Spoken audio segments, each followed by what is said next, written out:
Praise the Lord. இயேசுவின் ரத்தம் ஜெயம். தினமும் இயேசு நிகழ்ச்சிக்கு உங்களை கர்த்தராகிய இயேசு கிறிஸ்துவின் நாமத்தில் வரவேற்கிறேன். செய்தியின் தலைப்பு, இன்றைய தினத்திற்கு கணக்கு கொடுங்கள். ஆதார வசனம் பிரசங்கி 8ஆம் அதிகாரம் 7வது வசனம். இன்னது சம்பவிக்கும் என்று அவன் அறியானே, இது இன்னவிதமாய் சம்பவிக்கும் என்று அவனுக்கு சொல்லத்தக்கவன் யார்? அனந்த ஞானம் கொண்டவரின் அருமை மக்களை, தேவ மக்களும் கூட கடந்த காலத்தை எடுத்து மடியில் வைத்து கொண்டு தியானிப்பது, இப்படி ஆகிவிட்டதே, எனக்கு மட்டும் ஏன் இப்படி எரிந்து விட்டதே. நடந்து முடிந்த காரியங்களின் நினைவுகளையும் இதில் சம்பந்தப்பட்ட மனிதர்களையும் தலையில் வைத்து சுமப்பது, இது வேஸ்ட். விட்டுவிடுங்கள். இதில் ஒன்றையும் நீங்கள் மாற்றவே முடியாது. ஆனால் கர்த்தர் அதில் நடந்த தீமைகளை நன்மையாக உங்களுக்கு மாற்றி தருவார். அவரால் முடியும். அவர் அதை குறித்து வைத்திருக்கிறார். அவர் அதை நினைவில் வைத்திருக்கிறார். எதற்கு என்றால், அந்த பாடுகளை உங்களை மறக்க வைத்து பாடங்களை ஏற்றுக்கொண்டு நடக்க உங்களுக்கு கிருபை தருவதற்காகும்.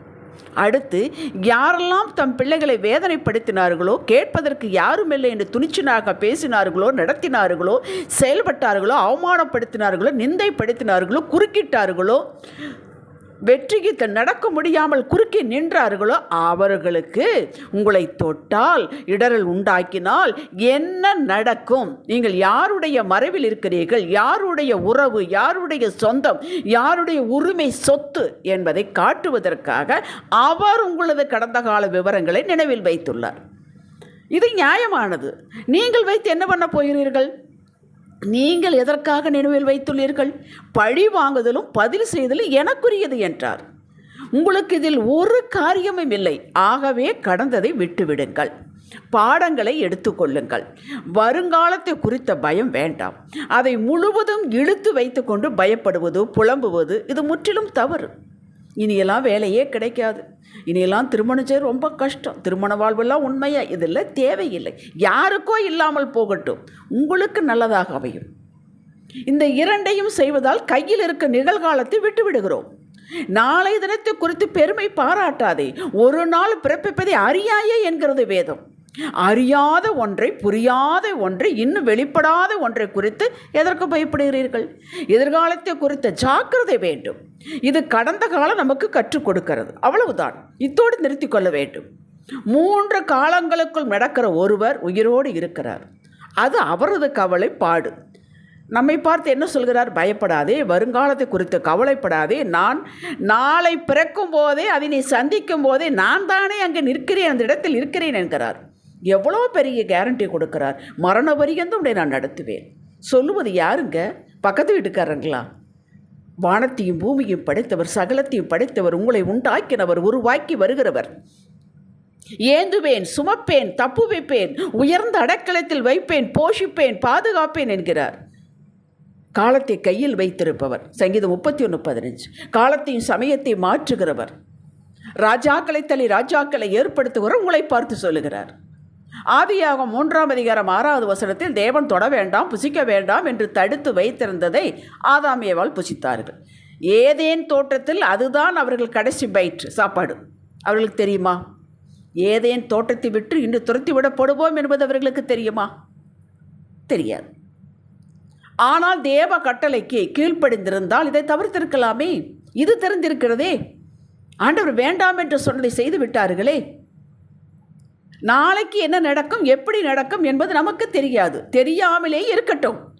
ஆனால் ஒன்று நமக்கு தெரியுமே, இன்று கர்த்தர் நம்மிடம் என்ன வேலை கொடுத்திருக்கிறாரோ, என்ன பொறுப்பை கையில் கொடுத்திருக்கிறாரோ, அதை அவருக்காக முழு மனதோடு செய்ய சொல்லியிருக்கிறாரே, கிருபை கொடுக்கிறாரே, பலன் கொடுக்கிறாரே, வழிகாட்டுகிறாரே.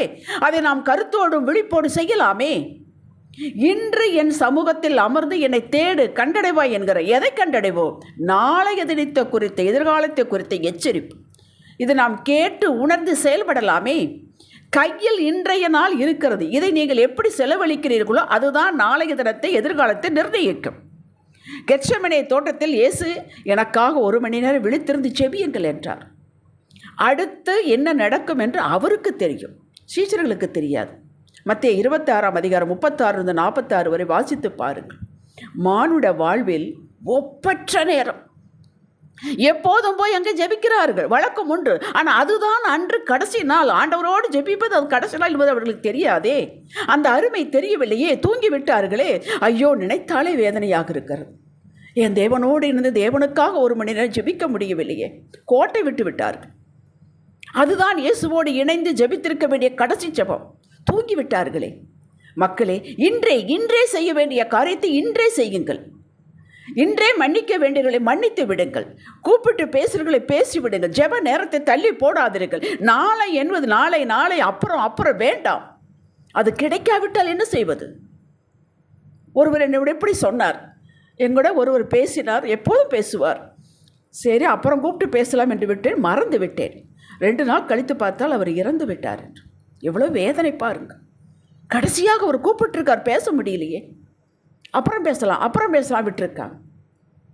நாளை என்றும் அப்புறம் பார்க்கலாம் என்று தள்ளி போடாதீர்கள். இஸ்ரவேல் மக்கள் 40 வருடங்கள் வனாந்தரத்தில் வந்த அப்பம் மன்னாவை புசித்தார்கள். இலவசமாக தேவையானது கிடைத்தது. அவரவர்களுக்கு என்ன தேவையோ அது கிடைத்தது. ஒரு அசால்ட்டு, இது என்ன சாப்பாடு மன்னா. யோசுவா 5ஆம் அதிகாரம் 10, 11, 12 கானான் தேசம் வந்து விட்டார்கள். இஸ்ரவேல் மக்கள் எரிகோவின் சமனான வெளியிலே பஸ்காவை ஆசரித்தார்கள். பஸ்காவின் மறுநாளிலே தேசத்தின் தானியத்தை புசித்தார்கள். தானியத்தை புசித்த மறுநாளிலே மன்னா பெய்யாமல் ஒழிந்தது. அவர்களுக்கு தெரியாது நாளையோடு மன்னா நிற்கப் போகிறது என்று. யோசித்தீர்களா? அன்றுதான் மன்னா கடைசி நாள் என்பது அவர்களுக்கு தெரியாது. எதையும் அசால்ட்டாக விடாதீர்கள். எல்லாம் தெரிந்தவரோடு நாம் இருக்கிறோம். சரி, இப்படி சொல்லுகிறேன், அனைத்தையும் தெரிந்தவர் நம்மோடு இருக்கிறார். அவர் கொடுத்த வாக்கு இருதயத்தில் இருக்கிறது.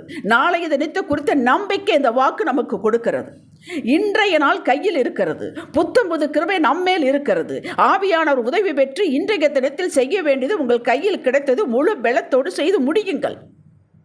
இன்றைய தினத்தில் தேவனோடு உறவில் நில்லுங்கள். நாளைக்கு படிக்கலாம், நாளைக்கு வேதம் வாசிக்கலாம், நாளைக்கு ஜெபிக்கலாம். தயவு செய்து தள்ளி போடாதீர்கள். நாளை இதே போல கிடைக்குமா தெரியாது. கையில் இருப்பதற்கு தான் கேரண்டி. மதிப்பு கொடுங்கள். யாக்கோபு அற்புதமான ஆலோசனை நமக்கு கொடுக்கிறார். நாளை நடப்பது உங்களுக்கு தெரியாதே, ஆதலால் ஆண்டவருக்கு சித்தமானால் நாங்களும் உயிரோடு இருந்தால் இன்னென்னதை செய்வோம் என்று சொல்ல வேண்டும். யாக்கோபு 4ஆம் அதிகாரம் 15வது வசனம். ஜெபிக்கலாம் வாருங்கள். தகப்பனே, எங்கள் காலத்தில் கையில் வைத்திருப்பவரே, இன்று நாங்கள் செய்ய வேண்டியதை செய்ய ஞானம், பலன், கிருபை தாரும். இன்றைய கணக்கு உம்முடன் ஒப்படைக்க உணர்வை தாரும். இயேசுவின் நாமத்தில் பிதாவே. இன்றைய சிந்தனைக்கு, இன்றைக்கு இப்போது நான் செய்ய வேண்டியதை முழு பலத்தோடு கரிசனத்தோடு செய்து முடிப்பேன். ஆமேன். ஹல்லேலூயா.